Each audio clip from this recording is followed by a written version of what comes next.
Hello, I'm Katie Sewell, and this is A Bittersweet Moment with Tiffany Parks.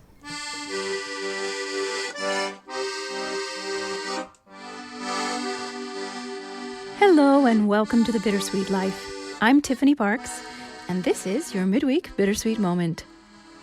If you listened to Monday's full-length episode, you'll know that we talked about expat friendships, and particularly the friendships you have with people back home, and how, since expats often have friends come and go in the city that they live in, they tend to consider their old friends or childhood friends, their friends back home, as their true friends, as their real friends, when a lot of those people sometimes move on, especially if you live far away for long enough. If you haven't listened to that episode, make sure you go back and do so before listening to this one. We got a lot of emails about this topic, so I guess it resonated with you guys. I'm just going to read a couple of them right here on the show.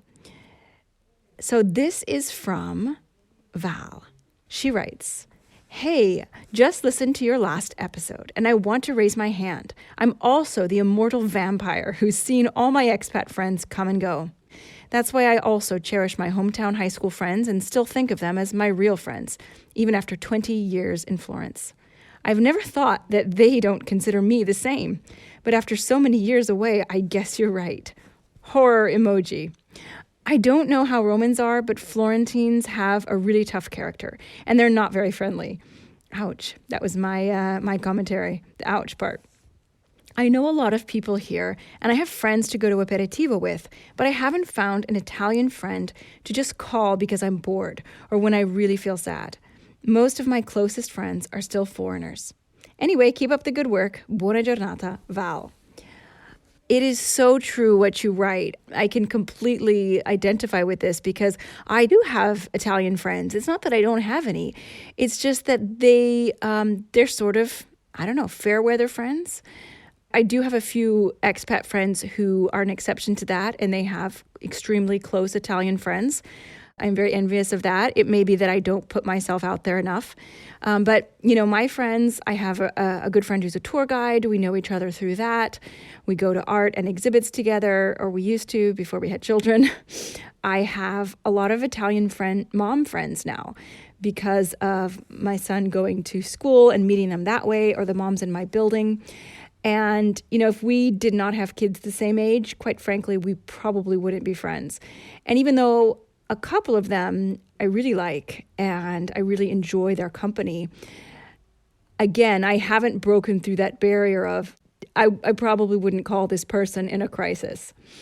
She talks about Florentines having a tough character and not being very friendly. It's funny because I think Italians in general, although there are so many regional differences, but in general, Italians have this reputation for being extremely warm and extremely friendly. And while that is true in some circumstances, I think that going deeper and making that extremely close friendship is rare with an Italian for someone coming from outside. And I'm not sure why that is. But it could be because Italians tend to stay close to home. They tend to live not just in the same city that they grew up in, but even the same neighborhood they grew up in. And so their childhood friends, their historic friends, almost all of their friends are quote unquote historic friends. And so why would they need to look outside of their friend circle for new friends? At least friends that you would go beyond the aperitivo with or the walk in the park with your kids. So that's one possibility. And another thought I had is that I have noticed that the Italian friends that I have made, they tend to not be from Rome. They're already people who have gone outside of their hometown, who have sort of broadened their horizons a little bit. And A, they might not have their historic friends around.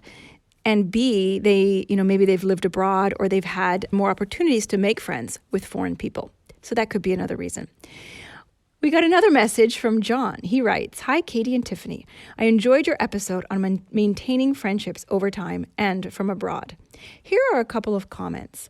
Both my wife and I grew up in the expat world, and you tend to make friends quickly when you move someplace or someone moves to where you are. But you know you are likely to be in that place only for a short time. Only in a few cases are these relationships continued after you all leave. In the old days, you'd exchange a few letters and that would fade relatively soon.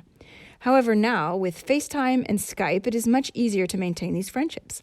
My wife, who is German, only spent her equivalent to high school years in one place in Germany. She developed close friendships with several other women and has maintained them to this day. These friends all live in different parts of Germany. She organizes frequent FaceTime or Skype calls with each of them individually and sometimes together. When we're in Germany, we always take the chance to get together with them. These friendships have lasted over 40 years or more. The secret to keeping these going is that one person has to be the glue to make this happen, and it's normally the expat. My wife is the expat, and she has been in the U.S. for 28 years, and because of her, this group has remained close and in contact. In life, there are only a few people who you can really consider true friends. In German and the Romance languages, there is a familiar and a formal form of you. English is the only language that I know that doesn't differentiate that. I've had a lot of non-U.S. friends get confused on the relationship with a colleague since Americans tend to say, my friend Joe, and Joe may be your boss. By using the word friend and the first name, the non-U.S. person may think you have some special relationship with a person when in fact you don't, and they're strictly colleagues. In other than English, you know whether you are on a friend or formal basis with someone. You are most likely going to keep in touch with someone who's a friend. Best to you all, John and Ava. I love this message because it brings up two really, really good points. The first is the second thing that he mentions, which is this language differentiation between the formal and the informal. I do have to say that I've noticed in German, not that I speak German, but I did study German and I've talked with a lot of German people. It's much more rare to use the informal version of you, whereas in Italian, it's pretty common to use tu. I used it with all of my bosses after about 1 week. The only people that I don't use tu with are my son's teachers because they always use lei with me, and so I feel like I have to use lei with them, even though I would be happy to use tu, but that might be a special case. Everyone that I don't know, that I literally don't know, like people in shops, things like that, I would use lei with them. But with anyone that I'm on a first name basis with, I would use tu. So I think that does differentiate from German, but it brings up an interesting point because I think that Americans in general, regardless of the language, do tend to perhaps overuse the word friend. Use it for, anyone that you might happen to know. I can see how a non-American person in the States might get a little bit confused by that. The other point of this wonderful message is that you really need someone to be the glue to keep these friendships together. I really love that. I think that it's a really good reminder that long distance friendships do not continue on accident. You really have to be proactive about them, and you have to work at them. I have one friend who I can say is a close friend of mine, a long-term friend of mine, whom I've never lived in the same city with. I don't even think I've ever lived in the same country as her. We met when she was a foreign exchange student in Seattle and needed a place to stay for a weekend before her dorm opened. And she happened to know friends of my mother's, and so she stayed with us. And based on just that one weekend that we spent together when we were both in our early 20s, late teens, early 20s, we now have a friendship that spans decades. And one of the reasons that it really works is that whenever we can, we make a point of seeing each other in person. Now, since we've both had kids, it's a lot harder. But during our 20s, every time I was in Europe, she would find a way to see me. If I was singing in Italy, she was living in Germany, she drove down and came to my concert in Italy. When she was living in Paris, I lengthened a trip that I was taking with my sister so I could spend a week with her in Paris before I met up with my sister. We've done this over and over and over again throughout the years, and I can't even count the number of cities that we have been to together simply because one or the other of us was living or staying there for a while.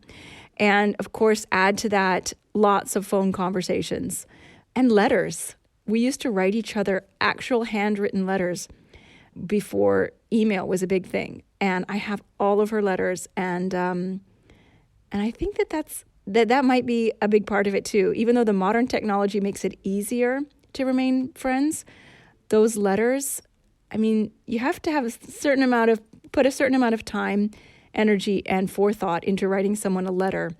I think that just proves how much someone cares about you when they do that. So I'm not saying that it can't happen. It definitely can. And now maybe you have a few ideas of how to keep your friendships going, even if you live far apart. Thanks so much for listening. Join us again. Bye. Do you have a topic you want us to explore? Send your requests. We love to hear what you want to know.